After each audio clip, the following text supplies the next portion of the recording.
The rise of the Islamic State seemed to be a shock to President Obama. It wasn't to me. It wasn't to those of us who sat on the Intelligence Committee. I watched the up-tempo of Islamic Jihad. I knew what was coming. So earlier this summer, I asked the FBI for a classified briefing. I asked if there were any Minnesotans who were fighting with the Islamic State, because many of you know the tragic nexus that Minnesota has with terrorism. It was classified information earlier this summer. I couldn't reveal it to anyone, but now everyone knows there are, including the first 2 Americans who died fighting for the Islamic State, both of whom were Minnesotans. So what I asked is, once they're done fighting with the Islamic State, what will happen? If they don't blow themselves up, if they don't get killed, what will happen if they try to return to the United States? I was floored when the FBI said to me, well, they can come into the United States. They're still U.S. citizens.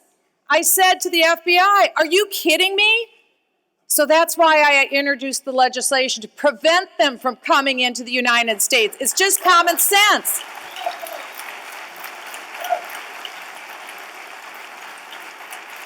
Because our first priority is national security. Every American has the right to feel secure in their own home. Every American deserves the right to feel secure in their own community.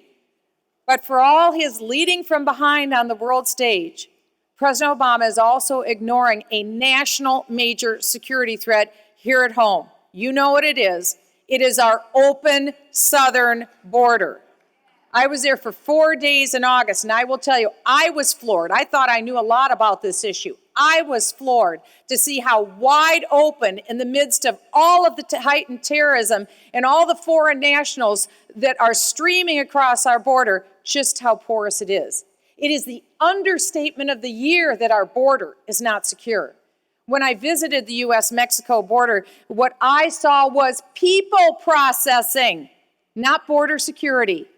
You would be shocked to learn that virtually 100% of foreign nationals who want to come into the United States do. They're not stopped. When a foreign national illegally enters the United States, they're taken to a processing facility. I've seen them, where it's determined whether or not they get to stay in the country. That's the ones that we catch. In order to keep the American people safe, we have to secure the border. Build the fence, deport on the spot. Don't wait 4 years, send them back on the spot. We have to know who's coming into our country. I was at Laredo, and they told me that so far this year, people from over 140 different countries tried to come in this year, including Yemen, Sudan, Syria, Iraq, Iran. I could go on.